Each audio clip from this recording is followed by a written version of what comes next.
हर महाद्वीप हर देश में ऐसे धर्मस्थल है जहां रोगियों का उपचार किया जाता है। कुछ दुनिया भर में मशहूर है, बाकी का पता सिर्फ आस पास के लोगों को है, चाहे वे मशहूर हो या न हो। इन धर्मस्थलों पर जो उपचार होता है वह अवचेतन मन की शक्तियों से होता है।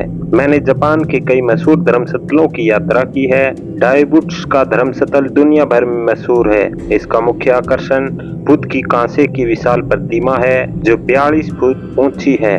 इसमें बुद्ध हाथ बांधे बैठे हैं और उनका सिर गहन चिंतन के आनंद की मुद्रा में झुका है। यहाँ मैंने देखा कि युवा और प्रौढ़ मूर्ति के पैरों पर चढ़ावा चढ़ा रहे थे। पैसे, फल, चावल और संतरे चढ़ाए जा रहे थे। मोमबत्तियां जलाई जा रही थी, अगरबत्तियां जलाई जा रही थी और मनौतियां की जा रही थी। मैंने एक युवा लड़की की प्रार्थना सुनी जिसने नीचे झुककर 2 संतरे चढ़ा दिए। वह बुद्ध को अपनी आवाज लौटाने के लिए धन्यवाद दे रही थी। उसकी आवाज चली गई थी, लेकिन धर्मस्थल पर आने के बाद आवाज लौट आई। उसने मन में आस्था थी कि बुद्ध उसकी आवाज लौटा देंगे, बशर्ते वह निश्चित अनुष्ठान करे, उपवास करे और चढ़ावा चढ़ाए। उसकी उम्मीद और विश्वास प्रबल थे। परिणाम यह हुआ कि उसका मस्तिष्क आस्था के बिंदु तक पहुंच गया। उसके अवचेतन मन ने उसके विश्वास पर प्रतिक्रिया करते हुए उसकी आवाज ठीक कर दी। दोस्तों, कल्पना और अंधे विश्वास की शक्ति इतनी प्रबल है कि इसे नजरअंदाज नहीं किया जा सकता। इसका एक अद्भुत उदाहरण मेरे एक रिश्तेदार का है जो पर्थ, पश्चिमी ऑस्ट्रेलिया में रहते थे। उन्हें टीबी हो गई थी और उनके फेफड़े पूरी तरह खराब हो गए थे। उनके बेटे ने अपने पिता की मदद करने का फैसला किया। उसने अपने पिता के घर जाकर बताया कि वह हाल ही में अजीब शक्तियों वाले एक घुमंतु सन्यासी से मिला था। यह सन्यासी यूरोप के एक बहुत मशहूर उपचारक धर्मस्थल पर काफी समय रहने के बाद लौटा था। वहां से वह 2 क्रॉस के एक छोटे टुकड़े को लाने के अंदर कामयाब हो गया था। 2 क्रॉस जो एक मध्ययुगीन अंगूठी में जड़ा है और इस अंगूठी या क्रॉस के टुकड़े को छूने भर से सदियों से अनगिनत रोगी ठीक होते आ रहे थे।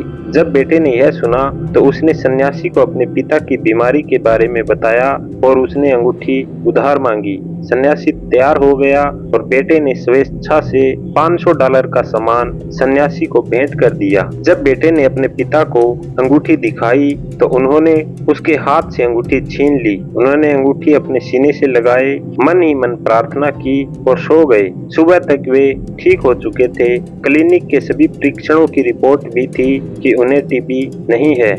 इस तरह के चमत्कार हर समय होते हैं। इस चमत्कार के बारे में सबसे महत्वपूर्ण बात यह है कि बेटे की अद्भुत कहानी बिल्कुल ही मनगढ़ंत थी। सच तो यह था कि उसने फुटपाथ से लकड़ी का एक सामान्य टुकड़ा उठा लिया था और सुनार के यहाँ जाकर पुराने जमाने की डिजाइन वाली एक सोने की अंगूठी में जड़वा लिया था। फिर उसने अपने पिता को यह अंगूठी दे दी। जाहिर है कि आप समझ गए होंगे कि फुटपाथ से उठाए उस लकड़ी के टुकड़े से पिता का उपचार नहीं हुआ था। नहीं, उपचार तो पिता की कल्पना शक्ति के कारण हुआ था जो प्रबलता से बढ़ गई थी। उसके साथ ही पूर्ण उपचार की विश्वास भरी उम्मीद भी थी। कल्पना शक्ति आस्था या व्यक्तिपरक भावना के साथ मिल गई और इन दोनों के मेल से उसके अवचेतन मन की शक्ति ने उपचार कर दिया।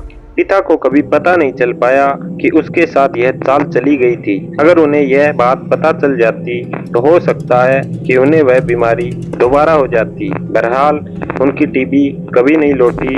वे टीबी से हमेशा हमेशा के लिए मुक्त हो गए और 15 साल बाद 89 साल की उम्र में अन्य कारणों से उनकी मृत्यु हो गई। दोस्तों, इस वीडियो में डॉक्टर जोसेफ मर्फी ने अपने अवचेतन मन की शक्ति पुस्तक के अंदर हमें इस कहानी और इस अद्भुत घटना के बारे में इसलिए बताया है। उनका कहना है कि हम अगर किसी तंत्र मंत्र के अंदर या किसी और चीजों के अंदर विश्वास करते हैं तो हम उनके तंत्र मंत्र की वजह से ठीक नहीं होते हैं। वो हमारे अवचेतन मन की शक्ति है और हम उन पर जिस चीज पर हम विश्वास करते हैं उस विश्वास के कारण हमारा अवचेतन मन हमारी उन मांगों को पूरा करता है।